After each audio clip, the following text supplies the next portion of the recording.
பிக்குவுக்கு தூக்கு தண்டனை அவசியம். அவரை பிடிச்சு தூக்கில் போட வேண்டும். அதற்கான நடவடிக்கைகளை ஜனாதிபதி அனுரகுமார திசாநாயக்கா அவர்கள் எடுக்க வேண்டும். அப்படி எடுத்தால் தான் அவர் ஜனாதிபதி. அப்படி இல்லை என்று சொன்னால் அவர் ஜனாதிபதியே இல்லை என்று சொல்லிக்கிறதார் என்று பார்த்தீங்கன்னு சொன்னால் ஆர்ப்பாட்டத்தில் கலந்து கொண்ட பெண்கள் சொல்லியிருக்கின்றார்கள். இன்றைக்கு பார்த்தீங்கன்னு சொன்னால் மட்டக்களப்பிலையும் யாழ்ப்பாணத்திலையும் இந்த பிக்குமாருடைய அட்டகாசங்கள் இருக்குத்தானே, இந்த சின்ன பிள்ளைகளை போட்டு படுத்துறது, அதற்கு எதிராக ஆர்ப்பாட்ட பேரணிகள் இடம்பெற்றன. இதில் மட்டக்களப்பில் ஆர்ப்பாட்டத்தில் கலந்து கொண்ட பெண்கள் தான் இப்படியான கருத்துக்களை வெளிப்படுத்தி இருக்கின்றார்கள்.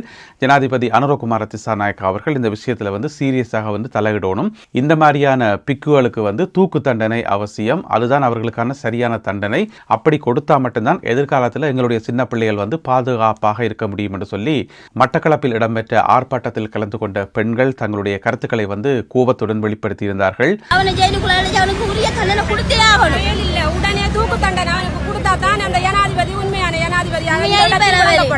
எனவே இந்த கருத்துக்கள் ஜனாதிபதி அனுரகுமார திசாநாயக்கா அவர்களுடைய காதுகளுக்கு போகும் என்று சொல்லி எதிர்பார்க்கலாம்.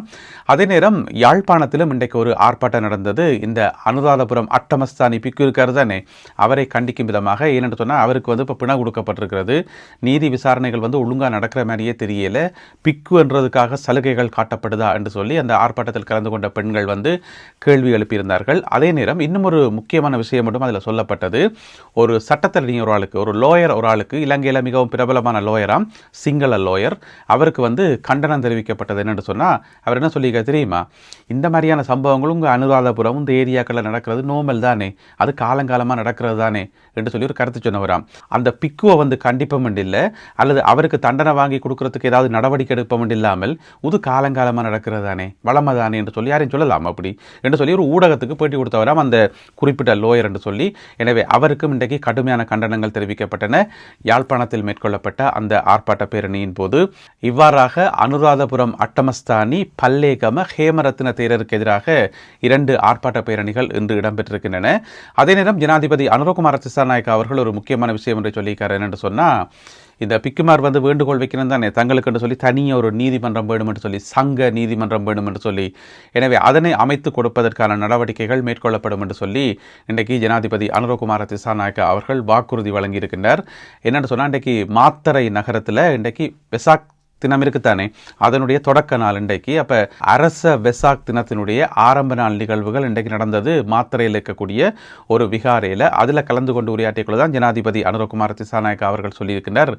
பிக்குமார் நீண்ட காலமாக கோரிக்கை வைக்கின்றார்கள் தங்களுக்கு என்று சொல்லி நீதிமன்றம் அமைக்கணும் என்று சொல்லி.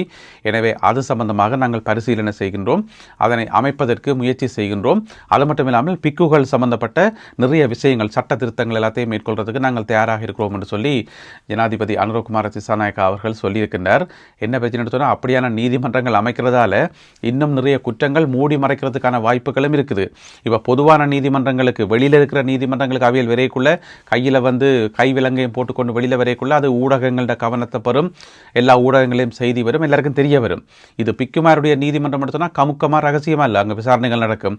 அப்போ சில பல விஷயங்கள் வெளி உலகத்துக்கு தெரியாமல் போகிறதுக்கான வாய்ப்புகளும் அவை மூடி மறைக்கப்படுறதுக்கான வாய்ப்புகளும் இருக்குது. எனவே என்ன நடக்கப் போகுது என்பதை பொறுத்திருந்து பார்ப்போம். இன்று காலை இடம்பெற்ற மற்றொரு பரபரப்பான செய்தி, இரட்டை கொலை தொடர்பாக கைது செய்யப்பட்டு விளக்கமறியலில் வைக்கப்பட்டிருந்த சந்தேக நபர் தப்பியோடிய சம்பவம் இன்று காலை பதிவாகியிருந்தது. அதாவது அண்மையில் பார்த்தீங்கன்னு சொன்னால் டிக்கோயா நகரத்தில் ஒரு வயதான தம்பதிகள் 2 பேர், கணவன் மனைவி 2 பேர் ஒரு குறிப்பிட்ட நபரால் கொலை செய்யப்பட்டது உங்கள் எல்லாருக்குமே தெரியும். பிறகு அந்த குறிப்பிட்ட நபரை போலீசார் கைது செய்திருந்தார்கள் பொகவந்தலாவை நகரத்தில் வச்சு. பிறகு அவரை விளக்கமறியலில் வச்சிருக்கக்குள்ள அவருக்கு திடீரென்று சுவையினம் வந்ததா. அப்போ சுவையினம் வந்தால் பிறகு போலீஸ் என்ன செய்யிருக்குது, கொண்டே ஒரு ஹாஸ்பிட்டலில் அனுமதிச்சிருக்குது. நினைக்கிறேன் ஹாஸ்பிட்டலில் விட்டுட்டு 2 போலீஸ்காரரை காவலுக்கு விட்டுருப்பி நம்ம போலடாக்கு. இன்றைக்கு விடிய காத்தால பார்த்தா அந்த தப்பி ஓடிட்டுது, ஹாஸ்பிட்டலேருந்து தப்பி ஓடிட்டார். அது பெரிய பரபரப்பாகி என்ன கஷ்டப்பட்டு தேடி ஒரு மாதிரி பிடிச்சிங்கள், இப்போ அவரை விட்டுட்டீங்களே என்று சொல்லி போலீஸ் மேலேயும் ஒரு விமர்சனம் வந்தது. அதே நேரம் அந்த நபரை கைது செய்ததற்காக போலீஸார் கேக் வெட்டி கொண்டாடினார்கள் என்று சொல்லி, நேற்றோ முந்த நாளோ கேக் வெட்டி கொண்டாடினார்கள் விட்டார்கள் என்று சொல்லி இன்னும் ஒரு செய்தியும் வந்தது. ஏன்னு சொன்னால் அவரை வந்து சக்ஸஸ்ஃபுல்லாக வந்து அரெஸ்ட் பண்ணதுக்காக அப்புறம் இன்றைய காலமாக வந்து அவரை விட்டுட்டீங்களான்னு சொல்லி விமர்சனங்கள் எல்லாம் வந்தது. அப்புறம் பார்த்தா கொஞ்ச நேரத்தில் அவரை பிடிச்சாச்சு. அதாவது பொகவந்தலாவ நகரத்தில் இருக்கக்கூடிய ஒரு தோட்டத்துக்குள்ளே போய் பதுங்கி இருந்துக்கார். அவரை வந்து பிடிச்சாச்சு. பிடிச்சி மறுபடியும் விசாரிக்கும் போது இன்னும் ஒரு அதிர்ச்சியான தகவல் ஒன்று அவர் சொல்லியிருக்கார். என்ன பிரச்சனை சொன்னால் இந்த முறை வரையும் சொல்லுங்க அவன் தப்பி ஓடினவர் அவருடைய மனைவியை கொலை செய்யறதுக்காகத்தான் ஓடியிருக்கார். எதுக்கு அவர் மனைவியை கொலை செய்யணும் என்று கேட்டீங்கன்னு சொன்னால் அந்த வயசான தம்பதிகள் 2 பேரையும் வந்து கொலை செய்யணும் என்ற அந்த ஐடியாவை கொடுத்ததை இவருடைய மனைவி தானாம். அது இப்படி செய்யுங்க அப்படி செய்யுங்கன்னு சொல்லி ஐடியா கொடுத்து தூண்டி விட்டதை வந்து இவருடைய மனைவி தானாம் என்று சொல்லப்படுது. எனவே அவள் சொல்லிப்பாவோடக்கு போய் ஆக்களை முடிச்சிங்கன்னு சொன்னால் அவையிட்ட நிறைய நகைகள் இருக்குது, அதை நைஸாக சுட்டு கொண்டு வந்தீங்கன்னா நாங்கள் அதை அடைய வச்சு போட்டு நாங்கள் சந்தோஷமாக இருக்கலாம்னு சொல்லி ஒரு ஐடியா மொக்கு ஐடியாவோட கொடுத்துருப்பாவோடக்கு. பின்ன இவரும் சரி வைஃப் சொல்கிறதானே எண்டி போட்டு ஒரு வீரத்தை காட்டுவோம் எண்டி போட்டு போயிருப்பார் போலடக்கு. அதுக்கு பிறகு அவரை பிடிச்சி கொண்டு போயிட்டு விளக்க மறியலில் வச்சா பிறகுதான் அவருக்கு ஒரு ஞானம் பிறந்திருக்குது. ஓஹோ இந்த மாதிரியான வேலைகள் செய்து கடைசி வரைக்கும் சந்தோஷமாக இருக்கலான்னு சொல்லி அது மட்டும் இல்லாமல் விளக்க மறியலை நான் சும்மா வச்சு பூசியாக போடுகிறோம் நல்லா கொடுத்துட்டு பின்ன மரம்புறமா. அப்போ ஒவ்வொரு முறையும் சாத்தல் வாங்கிக்குள்ள மனசுக்கு யோசிப்பார், ஐயோ தேவையில்லாத வேலை பார்த்துட்டோம், இவ்வளோத்துக்கும் காரணம் மனைவி தானே, அவா சொன்ன ஐடியா தானே, எனவே அவாண்ட கதையை முடிச்சிடுவோம், எப்படியோ லைஃப் லாங்குக்கு நீ ஜெயிலுக்கான் இருக்க போகிறோம், பேசாமல் அவாண்ட கதையை முடிப்ப வேண்டி போட்டு இப்படியே தப்பி ஓடிக்கார். நல்ல காலம் அதுக்கிடையில் போயிட்டு போலீஸ் மறுபடியும் பிடிச்சிட்டுது. அதனால் வந்து அவருடைய மனைவி வந்து உயிரோட தப்பிட்டா. இப்போ மறுபடியும் கொண்டு வந்து வச்சு மறுபடியும் பூசதான். இனி சுகயினம் வந்தாலும் சரிதான், என்ன வந்தாலும் சரிதான், இனி அவர் வெளியில் வரவே முடியாது. ஓம் தானே. மட்டக்களப்பு நகரில் இன்று மாலை இடம்பெற்ற ஒரு துயரமான செய்தி என்னென்னு சொன்னால், ஒரு தீ விபத்தில் வந்து 2 சிறுவர்கள் வந்து உயிரிழந்திருக்கிறார்கள். அதுவும் மட்டக்களப்பில் இருக்கக்கூடிய ஒரு ஹோட்டல், ஒரு விடுதி ஒன்றில் இந்த தீ விபத்து ஏற்பட்டு அதில் வந்து 3 வயதுடைய ஒரு சின்ன படியனும் 5 வயதுடைய ஒரு பொம்பளை பிள்ளையும் வந்து நெருப்பிலே எரிந்து உயிரிழந்திருக்கிறார்கள். இப்படியான ஒரு துயரமான சம்பவம் ஒன்று பதிவாகி இருக்கிறது. இந்த சம்பவத்தினுடைய பின்னணி என்னென்னு சொன்னால், பதுளையில் இருந்து ஒரு குடும்பம் வந்து மட்டக்களப்புக்கு போயிருக்குது. அதாவது ஒரு அப்பா வந்து தன்னுடைய 2 பிள்ளைகளை கூட்டிக் கொண்டு போயிருக்காரு மட்டக்களப்புக்கு. என்னென்னு சொன்னால், அந்த பிள்ளைகளினுடைய தாய் வந்து ஏற்கனவே மட்டக்களப்பில் இருக்கிற ஒரு ஹாஸ்பிட்டல் அனுமதிக்கப்பட்டு அங்கே அவள் சிகிச்சை எடுத்துக்கொண்டு வராவாம். அப்போ தாயை பார்க்கறதுக்காக பிள்ளைகளையும் கூட்டிக் கொண்டு அவர் போயிருக்கார் ஹஸ்பண்ட். அப்போ போயிட்டு ஒரு ஹோட்டலில், மட்டக்களப்பில் வீடு இருக்காது தானே, அப்போ வந்து ஒரு ஹோட்டலில் தாங்கி இருந்திருக்கணும். அப்போ அவர் என்ன செய்யிருக்காருன்னு சொன்னால், பிள்ளைகள் 2 பேரையும் ஹோட்டல் ரூமில் இருக்க சொல்லி போட்டு இருங்கோ நாங்கள் வெளியில் போயிட்டு வரேன்னு போட்டு அவர் வெளியில் போயிருக்கார். தேப்பன் வெளியில் போன அந்த டைமில் வந்து ஹோட்டலில் வந்து தீ பிடிச்சிட்டுது. அந்த தீ விபத்துக்கான காரணம் என்ன ஏதுன்னு தெரியல. அதுக்கு அப்போ சின்ன பிள்ளைகள் தானே, நினைக்கிறேன் ரூமை வந்து லொக் பண்ணி போட்டு உள்ளுக்கு எழுந்திருப்போம், அப்பா விரும்புறதுக்கு உள்ளுக்கு எழுப்ப முடி போட்டு அப்படி தானே விட்டுட்டு போகிறது. அப்போ திடீரென்று நெருப்பு பிடிக்கக்குள்ள வந்து எப்படி அவசரத்துக்கு டோரை ஓப்பன் பண்ணுறது கூட அந்த பிள்ளைகளுக்கு தெரியாமல் இருந்திருக்கும், சின்ன பிள்ளைகள் தானே. அதனால் வந்து அநியாயமான முறையில் வந்து நெருப்பில் சிக்கி இன்றைக்கு உயிரிழந்திருக்கிறார்கள் இந்த 2 பிள்ளைகளும். இந்த தீ விபத்துக்கான காரணம் மற்றும் ஏனைய விடயங்கள் தொடர்பாக போலீசார் இப்பொழுது விசாரணைகளை முன்னெடுத்து வருகிறார்கள். வெலிக்கடை பகுதியில் போலீஸ் இன்ஸ்பெக்டர் ஒருவர் கைது செய்யப்பட்டிருக்கின்றார். போலீஸ் இன்ஸ்பெக்டரை வந்து போலீசார் கைது செய்திருக்கிறார்கள். என்ன சம்பவம் என்று கேட்டிங்கன்னு சொன்னால், முறைகேடு தான், வேறு என்ன நடந்திருக்குன்னு சொன்னால், வெலிக்கடை பகுதியில் இப்போ போன கிழமை வந்து வெளிநாட்டாக்கள் வந்து கைது செய்யப்பட்டார்கள் தானே. 92 பேர் கைது செய்யப்பட்டார்கள், சீன நாட்டவர்கள். அந்த 92 பேரிடம் இருந்து அவர்களிடம் இருந்த பாஸ்போர்ட் எல்லாம் வந்து பறிக்கப்பட்டது. மொத்தம் வந்து 19 பாஸ்போர்ட் வந்து பறிக்கப்பட்டதாம். அந்த 19 பாஸ்போர்ட்டையும் பறித்து போலீஸில் வந்து வச்சிருக்கணும், போலீஸ் ஸ்டேஷனில் வச்சிருந்திருக்கணும். பிறகு அந்த 92 பேரில் கொஞ்சம் பேர் வந்து தப்பி ஓடிட்டணும். எப்படி தப்பி ஓடிச்சினோம்னு தெரியாது, தப்பி ஓடிட்டணும். அப்படி அவர்கள் தப்பி ஓடினது ஒரு கேஸ். எப்படி ஓடினார்கள் என்று சொல்லி ஒரு பக்கம் விசாரணை நடந்து கொண்டு கேட்குள்ள அந்த விசாரணை மேற்கொள்கிற மற்ற போலீஸ் அதிகாரிகள் வந்து என்ன செய்யணும், இந்த போலீஸ் ஸ்டேஷனில் வந்து அந்த பாஸ்போர்ட் 19 பாஸ்போர்ட் இருக்குது தானே, அதை எடுத்து பாப்பாவிட்டு போயிட்டு அங்கே லாட்சி ஓப்பன் பண்ணி பார்த்தா அங்கே பாஸ்போர்ட்டும் இல்லை, ஒன்றும் இல்லை, அதை காணில் எங்கேண்டு.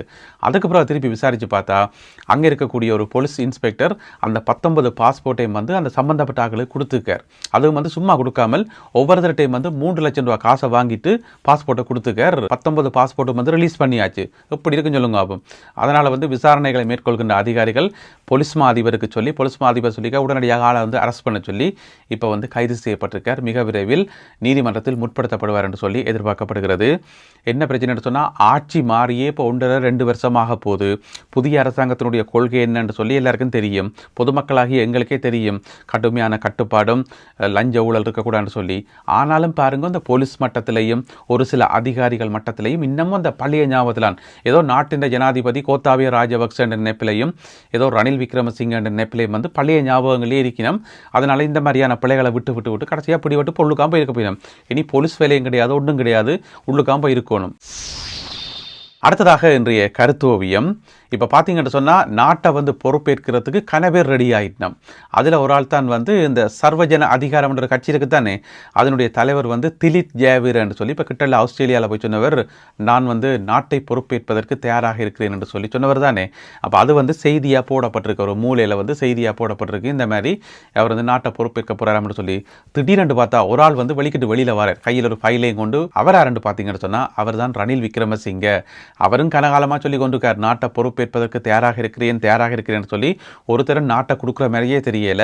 அங்கால சஜித் பிரேமதாசா ஒரு பக்கம், இங்கால நாமல் ராஜபக்ஷ ஒரு பக்கம், இந்த மாதிரி நாட்டை பொறுப்பேற்கிறோம் என்று சொல்லி கணவருக்கு இடையில வந்து போட்டி. எனவே இப்போ ரணில் விக்ரமசிங்கவும் வெளிக்கிட்டு வந்துக்கார், தானும் நாட்டை பொறுப்பேற்க போறேன்னு சொல்லி. எனவே இந்த ஒரு கருத்தோவியம் மற்றும் இன்றைய காணொலியில் பகிர்ந்து கொள்ளப்பட்ட செய்திகள் தொடர்பான உங்களுடைய கருத்துக்கள் என்ன என்பதை மறக்காமல் கீழே எழுதுங்கள். மீண்டும் சந்திப்போம் உறவுகளே. நன்றி, வணக்கம்.